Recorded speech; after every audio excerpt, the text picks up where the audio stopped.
La libertad de expresión es nuestro pilar fundamental. Por eso, en nuestro programa de radio, Sin Fronteras, todas las voces tienen cabida. FM Cosmos. Sin Fronteras conduce el periodista Ricardo Huarte. WhatsApp 2994 557593 2994 160903. Aquí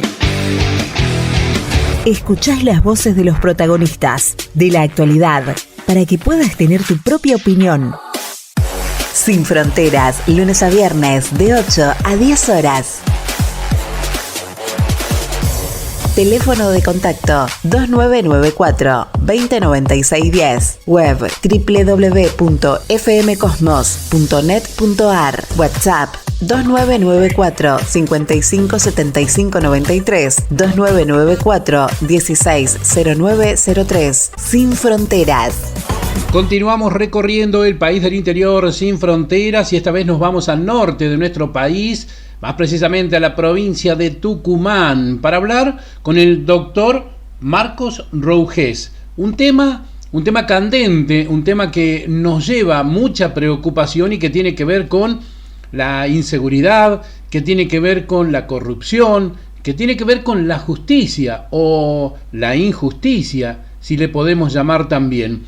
La cuestión que tiene que ver también con las torturas que se pueden llegar a dar en una cárcel cuando uno piensa en luchar contra la corrupción. Estamos hablando, usted lo sabe, del doctor Gustavo Morales, quien se encuentra encarcelado en la provincia de Tucumán y que hasta ahora está difícil la situación. 30 días ya de esta cárcel que lo ha llevado a la política, porque es un preso político, y aparentemente, ahora nos va a confirmar el doctor Rougés, pero habrían otros 45 días más de prisión preventiva, pero directamente en una cárcel. Le damos la bienvenida, doctor Marcos Rougés. Ricardo Huarte le habla. Bienvenido. ¿Qué tal? ¿Cómo le va? Cuénteme un poquito cómo está la situación del doctor Gustavo Morales, qué está pasando, por qué se entiende que esto es una prisión política la que está viviendo el doctor Morales.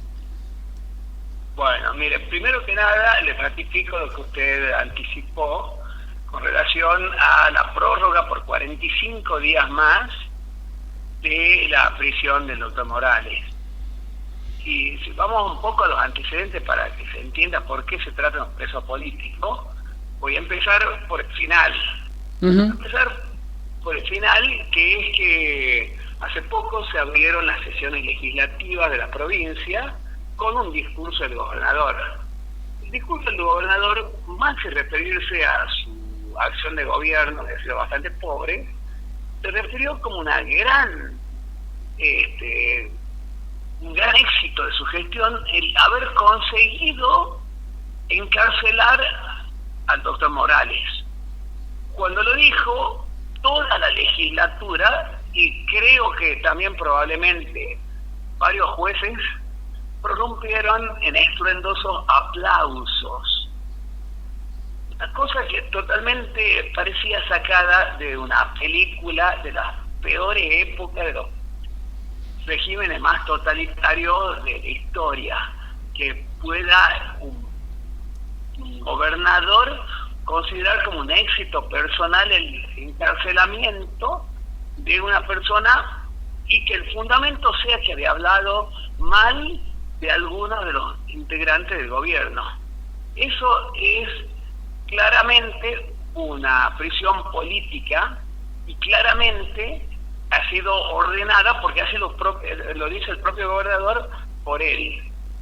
Más aún, el que dispone encarcelar la primera vez los primeros 30 días es un juez, entre comillas, se llama Valerio Babot, que no tiene acuerdo de la legislatura. O sea, dentro de del sistema de designación de jueces hay una propuesta del Poder Ejecutivo y un acuerdo de la legislatura, sí, equivalente a lo que es en el orden nacional el acuerdo del Senado. no hay medio jueces ni tres cuartos de jueces. O alguien es juez o no lo es. Y este personaje, al no tener el acuerdo de la legislatura, no es un juez. Entonces la persona que ordena la detención no es un juez. Pero ya pasaron 30 días. Sí. Yo, junto con otra abogada, la doctora Miriam Costilla, hemos promovido un habeas corpus que en este momento se encuentra en trámite, diciendo que no ha sido detenido con orden escrita de juez competente.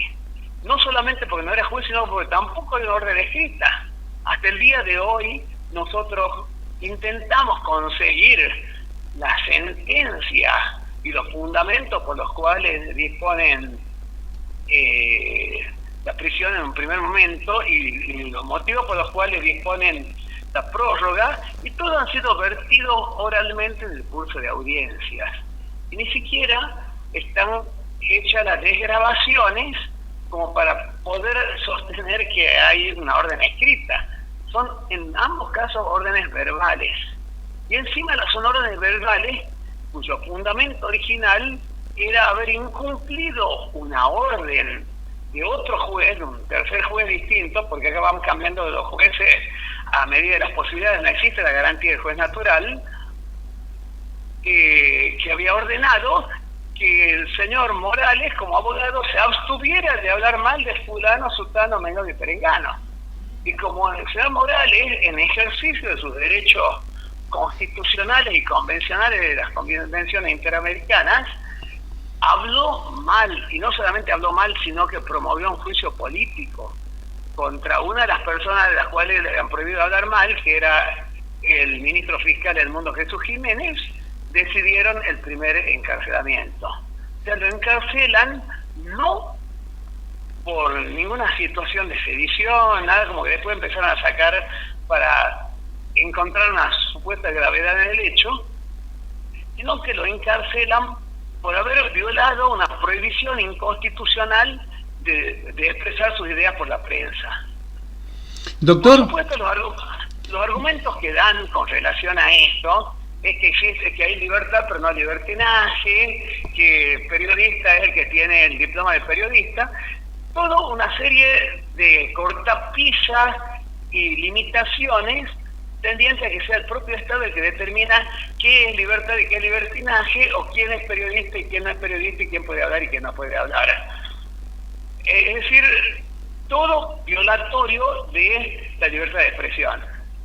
Sí, entonces, sin lugar a dudas. Y principalmente quiero plantearle, ¿no es cierto?, preguntarle, ¿cómo se entiende que al doctor Morales lo tengan en una cárcel de máxima seguridad y haya condenados como Burgos que festejan, están de fiesta, están en su casa, que haya condenados como el diputado que además hasta se dio el lujo de ser parte de un jury, de un jurado de enjuiciamiento, Orellana, ¿sí? Como Bussi, que también ocupa un lugar en la legislatura? ¿Cómo se entiende la justicia en Tucumán planteada de esa manera cuando el hecho real que tiene Morales es precisamente luchar contra la corrupción, lo que debiera ser la justicia también? Por supuesto, digamos, un gobernador que denuncia contra alguien que denuncia actos de corrupción le tendría que dar un diploma y nombrarlo ministro de Justicia, no encarcelarlo, salvo que lo que esté denunciando sea justamente la corrupción del mismo, que es lo que está pasando en estos casos. Más aún, yo no sé si cuánto tiempo tiene, porque le puedo explicar. Tranquilo, hable tranquilo, doctor Ruges. El motivo de fondo por el cual yo entro en la defensa de eso, no soy parte del estudio de él, más aún tenemos una relación cordial, pero hasta ahí nomás. Pero yo tengo un hijo asesinado por la policía de Tucumán. Por supuesto, armaron todo para decir que no lo habían asesinado a la policía, que la acribillaron a balazos, sino que él se había suicidado. El sistema está en este momento en la Corte de la Nación. ¿Y la autopsia? Doctor. No, la autopsia, hay dos autopsias. Una autopsia trucha porque le pegaron un tiro en la sien al cadáver para formar el tatuaje de pólvora del lado derecho. Y después hay una segunda autopsia que no aparecía, que se encontró de casualidad en el despacho del ministro público fiscal Edmundo Jesús Jiménez. Qué raro, justo Jiménez. Justo el mismo Jiménez, y en esa no figuraba ningún tatuaje de pólvora de ningún lado. Cuando eso estaba en la corte, cuando encontró ese compact, yo pedí que lo citaran a Jiménez a dar explicaciones, y la corte, en pleno, los 5 miembros, los 5 vocales, decidieron confirmar el archivo de la causa. Y después de negar el recurso ante la Corte de la Nación, por eso estoy en la Corte por vía de queja. Es decir, los 5 con pleno conocimiento de que uno de los fundamentos para decir que se ha suicidado era el supuesto manchón de pólvora del lado derecho, que había fotos que demostraban que era falso y que era hecho a posteriori. Con pleno conocimiento, los 5 confirmaron, con lo cual yo los tengo en varias otras causas, recusaron a los 5 con causa, porque son 5 delincuentes, 5 encubridores. Además, doctor, disculpe que lo interrumpa. Doctor, disculpe que lo interrumpa, pero cualquier médico forense podría asegurar técnicamente de que ese tiro fue hecho posteriormente. Por supuesto que sí, por supuesto que es, salvo que los médicos forenses dependen de quién, de Edmundo Jesús Jiménez, el jefe de los fiscales, que es el jefe de los fiscales. O sea, los médicos forenses en este momento no pertenecen al Poder Judicial, sino pertenecen a una de las partes de un juicio penal, que es la parte supuestamente acusadora, más bien la parte encubridora.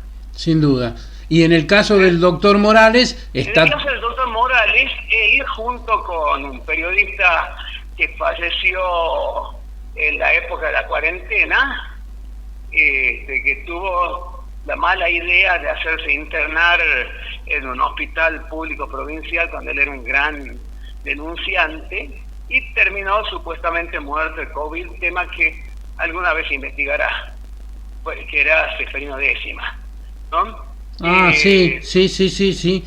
Lo conozco, un excelente investigador, un periodista nato. Un periodista nato y un hombre que decía las cosas como tenía que decirlas. Exactamente. Y él junto con Morales hicieron un programa destinado justamente a demostrar que mi hijo había sido acribillado y que todo el gobierno lo había encubierto.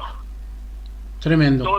Todo el gobierno. Entonces, cuando quiero ser grandes amigos, cuando veo toda esta situación y veo que el Colegio de Abogados de Tucumán, que todas las fuerzas vivas, hasta los partidos políticos de izquierda, siendo que él era de izquierda, y toda la gente a la cual él había ayudado, ninguno decía una palabra. Dije, bueno, tengo que salir yo por mis propios medios a también comprarme esta parada, porque lo había dejado absolutamente todo el mundo solo. Y por eso es que estamos, y creo que vamos a terminar obteniendo la libertad de Morales. Debiera ser, doctor, porque precisamente Morales le ha puesto el pecho a muchas causas que nadie quiso quería poner tomar. El pecho. Aparte del asunto de mi hijo, justo ahora cuando lo decidieron encarcelar, tenía para ratificar 2 causas muy importantes. Uno era una denuncia del desvío de entre 30 y 40 mil millones de pesos de fondos que me enviaba la Nación a la provincia de Tucumán y que eran entregados a través de cheque demostrador por varias municipalidades y comunas. Ese tema tenía que ratificar su denuncia, no pudo ratificarla, pero de todas formas lo tomó un organismo nacional que era Procelac y sigue la investigación, y es realmente una cosa insólita. Y la otra denuncia que tenía que ratificar era un juicio político que había promovido el doctor Jesús Morales, Jiménez, junto con la doctora Ballesteros, que era su cliente en el juicio político contra la doctora Ballesteros, que terminó destituida, sí, por una estupidez, por haber hecho unos memes, ¿no es cierto? Por eso la destituyen. Mientras tanto, otros casos infinitamente más graves los archivan en 5 minutos. y como abusos sexuales dentro de la justicia. Pero por supuesto, bueno, que el tema Gray, por ejemplo, de abusos sexuales, que era una persona que abusaba de su propio nieto. El nieto, por suerte para él, tenía doble nacionalidad, argentina y norteamericana. Y cuando le archivaron la causa por las violaciones y fue a la Corte de la Nación, la Embajada de Estados Unidos tomó carta en el asunto e intercedió para que se investigara con seriedad. Entonces la Corte mandó a investigar, y la Corte Provincial teóricamente tendría que haberse excusado porque ya había emitido opinión. Pero como quiso quedar bien, aprovechó y dijo, bueno, ya que nos ordenan investigar, lo hacemos sonar ahora a la misma persona a la cual estábamos protegiendo. O sea, hicieron un doble error, un error procesal, que no excusarse por haber emitido opinión, y después de eso empezar y decir exactamente lo contrario de lo que han dicho cuando habían dispuesto a archivar la causa. O sea, la Corte hace lo que quiere a favor o en contra en función de la bajada de línea que recibe. Pero necesariamente esa Corte es imposible de creer. No puede impartir justicia para ninguna parte. Le explico. De los 5 vocales, Antonio Estofán ha sido fiscal de Estado. Daniel Leiva ha sido fiscal de Estado. Eleonora Rodríguez Campo, dicho sea de paso, sobrina carnal del Mundo Jesús Jiménez, ha sido fiscal de Estado. El otro, Daniel Pose, ha sido secretario de Derechos Humanos, valga la paradoja, ¿no es cierto? Sí.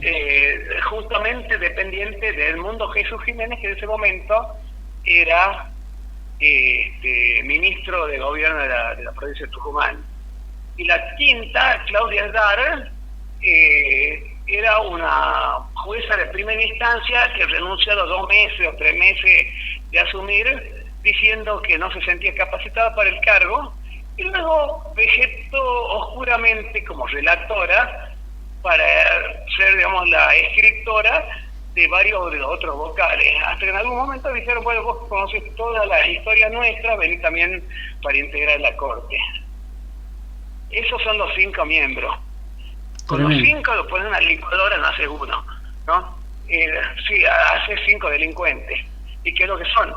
5 delincuentes, y eso yo lo digo a quien quiero irme. Más aún, si vamos al tema de fondo, volviendo al tema Morales, la prohibición de hablar mal de fulano, sutano, mengano, perengano, y el encarcelamiento por violar esa prohibición implica hacer renacer por vía jurisprudencial un delito que la nación argentina había dispuesto a eliminar, que es el delito de desacato. El delito de desacato era el delito de hablar mal de las autoridades. Eso existió durante muchos años en Argentina, hasta que hubo un caso de Berbisky, el cual lo condenaron en todas las instancias argentinas por desacato. Fue a la Corte Interamericana de Derechos Humanos y en un acuerdo amigable le dieron la razón a Berbisky. Él renunció a sus indemnizaciones, pero la nación argentina se comprometió a derogar el delito de desacato. Con estas prohibiciones renace el delito de desacato, porque el delito es justamente haber hablado mal de las autoridades en contra de una prohibición particular de un juez.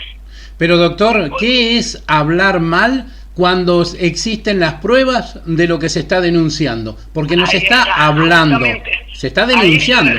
Estaba esperando que me haga esa pregunta precisamente. hablar mal, ¿qué es hablar mal?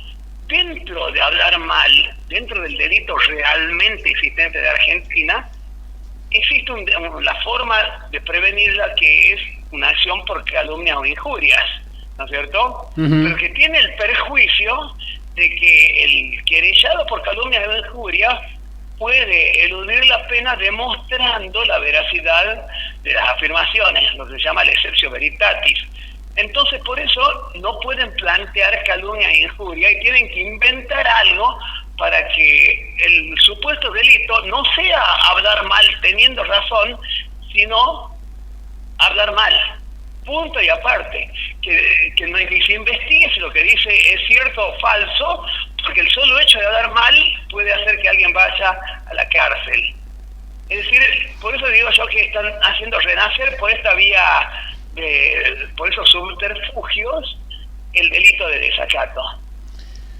Sí, que está penado, está prohibido por la Corte Interamericana de Derechos Humanos, diciendo que justamente es un supuesto delito que viola todo el sistema por el artículo 13 del Pacto de la Convención Interamericana de Derechos Humanos, que se llama Pacto de San José de Costa Rica.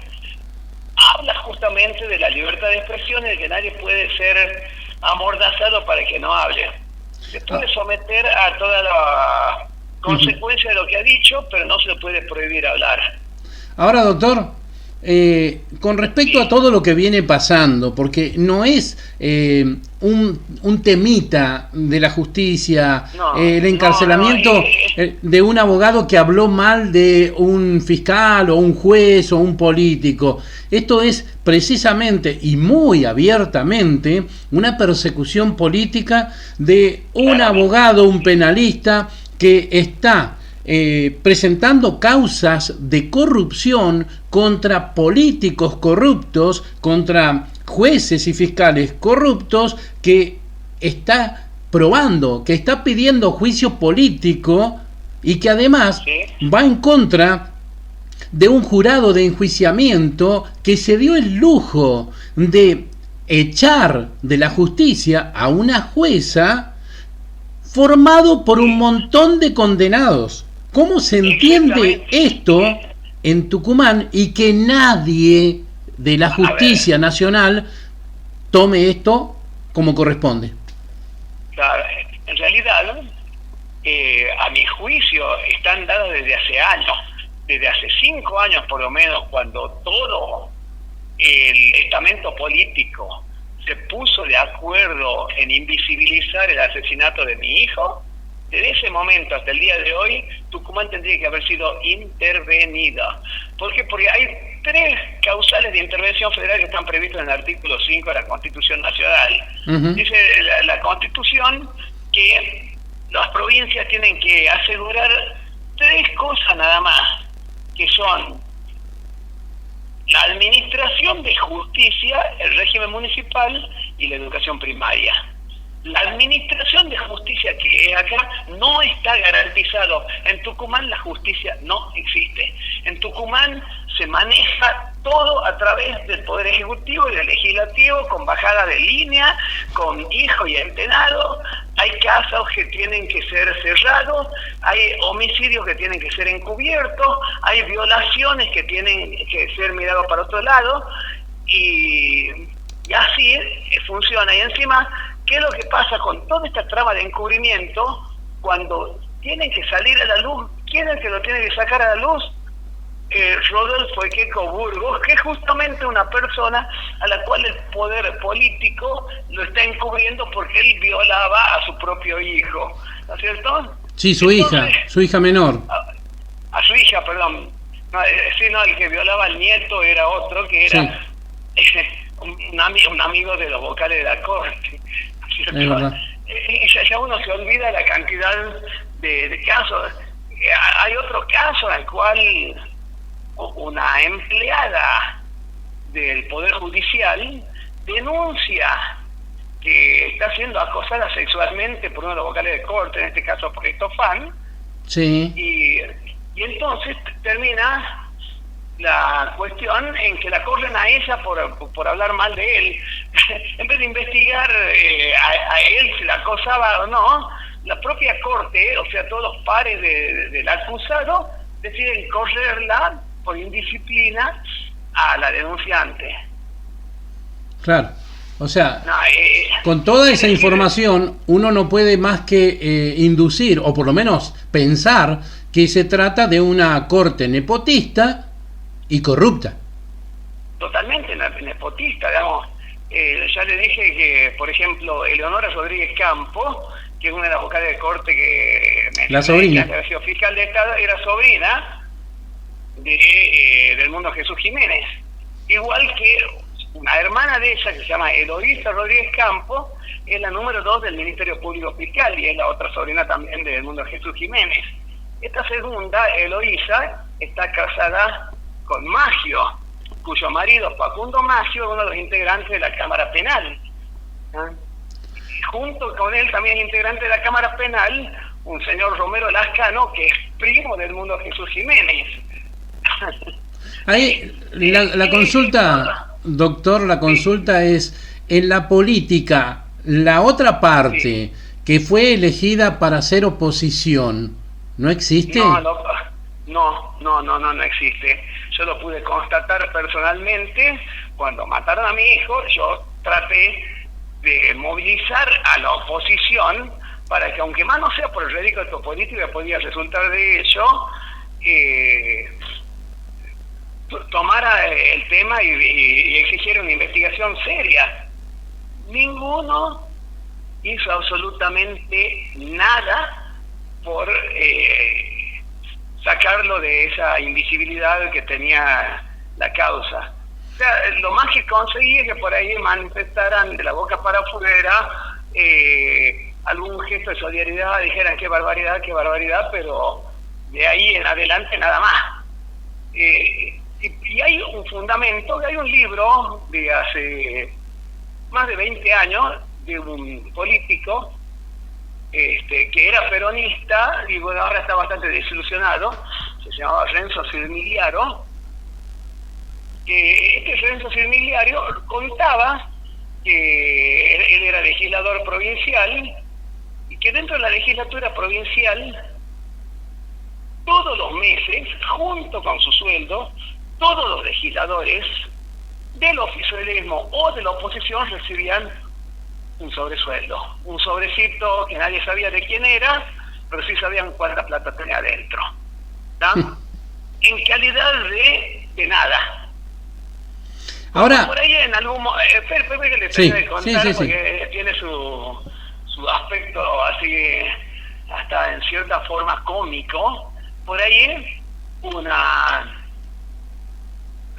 caja de la camioneta se abrió y aparecieron paquetes llenos de billetes que salían de la legislatura y no hubo otro remedio, pues salieron con fotos y demás, que iniciaron una causa para averiguar lo que ya sabían. ¿Qué era esa plata y de dónde venía y para qué era? Lo que todos sabían en definitiva. Claro. ¿A quién le tocó la causa para determinar si eso era un delito o no? Ahí viene lo risueño. Ahí viene lo humorístico del caso. Sí, a Facundo Maggio, el marido de esta chica que le dije de Eloísa Rodríguez Campos de Maggio. Sin duda. O sea, el investigador que era fiscal en ese momento, después ha pasado a camarista penal, era Maggio. Y bueno, es tremendo. Por supuesto, digamos, si seguimos hablando de lo que es el nepotismo, en la investigación del asesinato de mi hijo, el que sale a hablar diciendo no, se suicidó, se llamaba Lucas Manuel Maggio, hermano de Facundo Maggio y cuñado, por supuesto, de la número 2 del Mundo Jiménez, que lo hizo Rodríguez Campos de Maggio. Y entonces me entero que en la morgue, la que trabajaba en la morgue se llamaba Carolina Maggio, también tercera integrante de la familia, digamos, es un caso, digamos, de nepotismo que viene por casamiento y se vino toda la familia que eran porteños a Tucumán a llenar los cargos que parece que no había gente en Tucumán que lo pudiera llenar. Increíble. Ahora yo le quiero preguntar, doctor, ¿cómo sigue la situación del doctor Morales? ¿Esto va a salir de la provincia de Tucumán? Porque el caso ya está rozando las torturas que está recibiendo, los derechos humanos. Hay una serie de cosas increíbles. Yo desgraciadamente no pude hablarlo personalmente con él. Yo soy abogado hace muchísimos años, soy recibido de abogado en el año 77.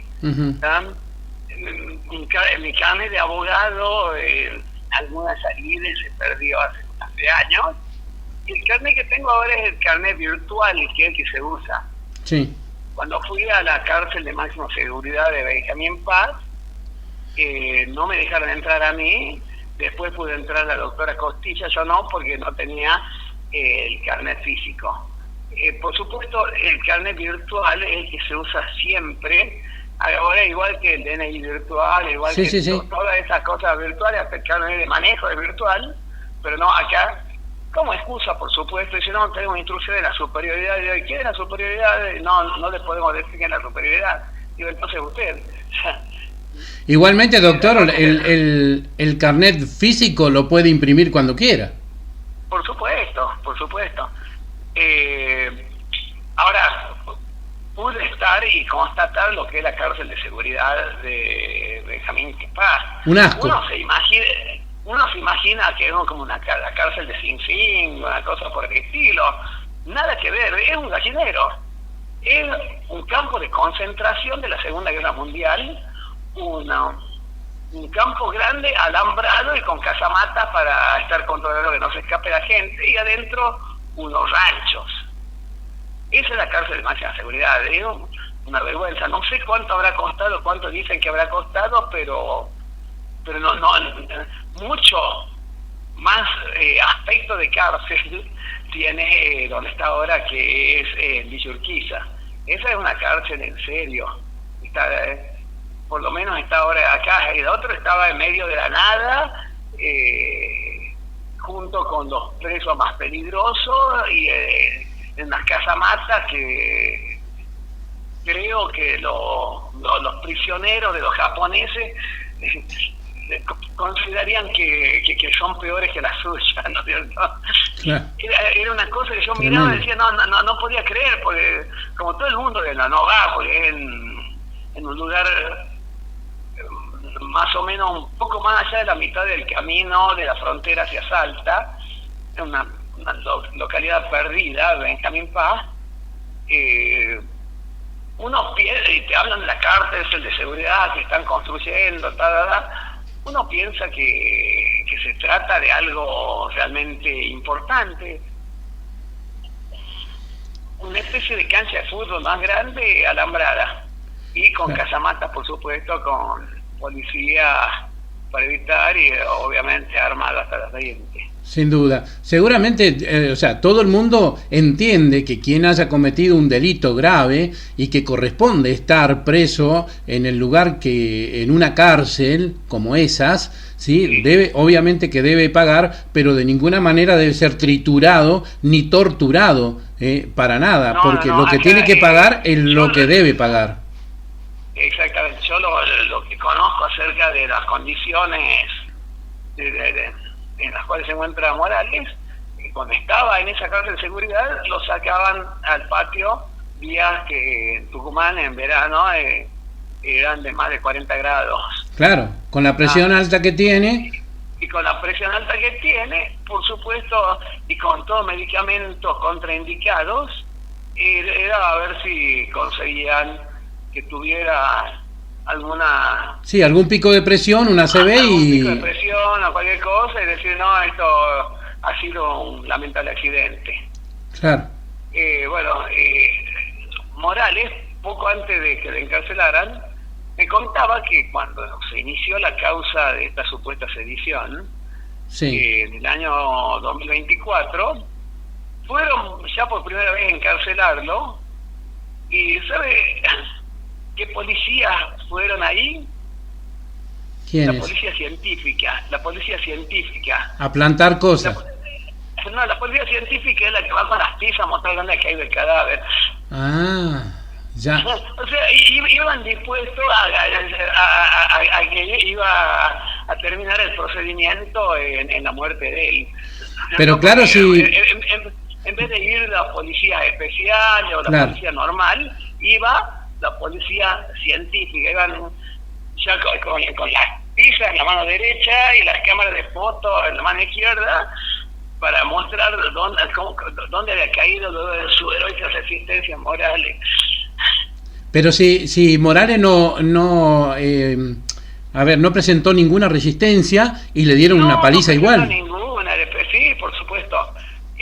Acá, esto según lo que me comentaron, por tercero, pues yo les reitero, yo no pude ver a Morales personalmente. Yo publiqué fotos. En cada traslado le pegaron una paliza. ¿Sí? Tuvo que hacerse operar de urgencia, lo querían operar ahí en Benjamín Paz, en medio de la nada, sin ninguna condición de seguridad, de salubridad, de higiene. Buscando el accidente, sin lugar a dudas. Sí. Y el abogado penal que tiene se opuso y consiguió que finalmente lo trasladaran a la ciudad para ir a hacerse la operación en un sanatorio. Uh-huh. ¿Quién es el abogado penal? Que tenía, tiene dos abogados penales, uno se llama Piedra Buena, sí, y el otro no recuerdo, porque yo no los conozco. Yo estoy trabajando medio independientemente de ellos. En la parte civil. En la parte, no exactamente civil, sino más de tipo constitucional. Uh-huh. ¿No? O sea, pues yo en penal no quiero intervenir en penal provincial, porque sería un salvavidas de ploma para él, se mala palabra dentro de los tribunales penales, porque yo tengo acusados que todos son delincuentes y que cuando se investigue seriamente esto, vamos a investigar no solamente quién lo mató a mi hijo, sino quiénes fueron los encubridores. Y yo ya sé más o menos quiénes son los encubridores. No puedo saber quién lo mató, pero sí quiénes lo encubrieron. Eso surge del expediente. Claro. Entonces estar yo en la parte penal no aportaría tanto como puede aportar en la parte federal o en la parte constitucional. Bien. Doctor, para ir cerrando la nota, me gustaría si usted me puede comentar cuáles son las presentaciones que se han hecho a nivel federal. A nivel federal, lo primero que planteamos es una inhibitoria. O sea, es una cuestión de competencia. Hay dos tipos de cuestiones de competencia, uno se llama declinatoria, otro inhibitoria. Uh-huh. La inhibitoria es pedirle al juez federal que declare que él es el competente y le saque la causa del conocimiento de los jueces provinciales. ¿Por qué? Porque el delito que supuestamente le imputan, al margen de que no existe, por supuesto, de sedición, es un atentado que compromete a la nación. Y dice, pero ¿en qué ley federal está el delito de sedición? ¿En qué ley federal? Está en el Código Penal, entonces no es una ley federal. Y yo digo, no, esto está en la ley más federal de todos, que es la propia Constitución Argentina. En la propia Constitución Argentina está definido el delito de sedición. Exacto. Entonces, por atrás de eso es federal. Y después sacan una doctrina y jurisprudencia que dice que la sedición, cuando afecta a la nación, va a los tribunales federales; cuando afecta solamente limitada a una provincia, va a los tribunales provinciales. Por supuesto, eso es una interpretación estúpida, porque una sedición, y más en estos tiempos con la velocidad de las comunicaciones, con la existencia de las redes sociales y demás, se puede expandir de un día para el otro. Sí. El caso de Cesescu, por ejemplo, Cesescu estaba en un acto público partidario después de haber gobernado durante 20 años con su señora, y bueno, se armó una pequeña revuelta y 5 horas después estaba fusilado. ¿Quién te dice que hay sediciones chiquititas y sediciones grandes? No, ¿Cómo no. empieza la revolución que termina con la independencia norteamericana? con unos pocos marineros que estaban hartos de los impuestos ingleses que eran los fardos de té al mar. Y eso que supuestamente es una nadería es lo que da origen a la Revolución Norteamericana. Y entonces, en el caso de la Revolución Francesa, toman la Bastilla, una cosa, no van a decir esto, un tema solamente de París, y eso incendió toda Francia. ¿Y entonces, doctor? Entonces le pongo como ejemplo de que la interpretación de que hay cosas chiquititas y que como son sediciones chiquititas van a la provincia y cuando son las sediciones más grandes van a la nación, es una interpretación estúpida. Pero en definitiva el en sí de sedición tiene que ir a federal, no puede ser investigado por la provincia. Ajá. La provincia se arroga la investigación de la sedición únicamente porque lo quiere tener aprisionado y amordazado al doctor Morales. ¿Y quién va a decidir eso? Eso tienen que decidir los jueces y eventualmente las cámaras y la Cámara Nacional de Casación Penal o eventualmente la Corte de la Nación. ¿Y ahora, hasta ahora, en dónde estamos? En este momento estamos en la Cámara Federal de Tucumán con una apelación. Uh-huh. Y mientras tanto hay un habeas corpus planteado por mí diciendo que no ha sido detenido con orden escrita de autoridad competente, que está en este momento en la Cámara Nacional de Casación Penal. ¿Y en defensa de su salud, qué hay?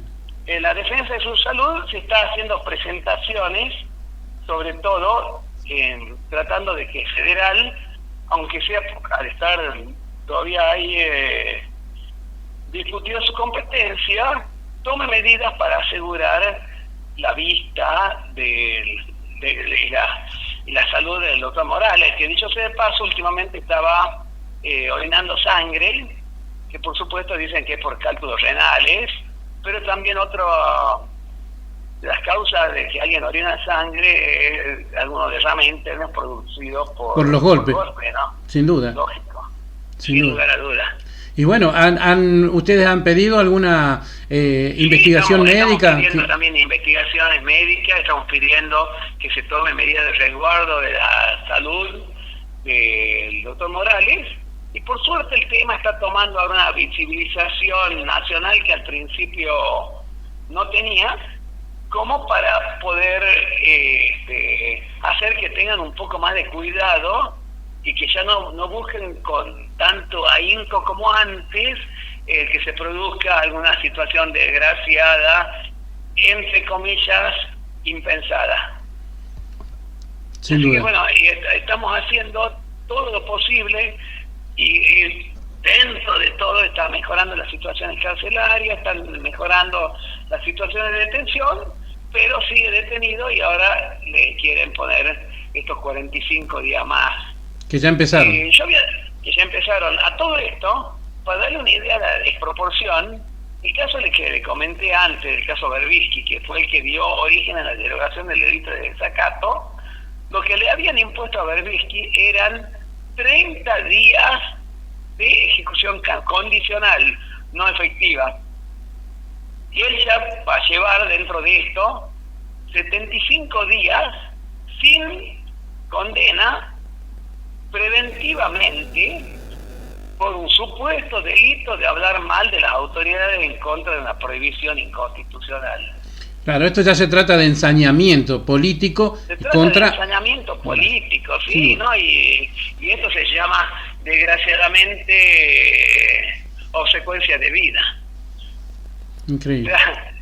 Doctor Rougés, le agradezco muchísimo que nos haya acompañado, que nos haya contado un poco sobre lo que está viviendo el doctor Gustavo Morales.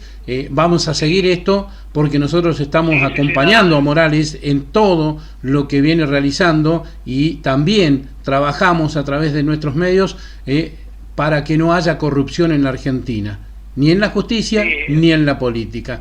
Le agradecemos mucho, doctor.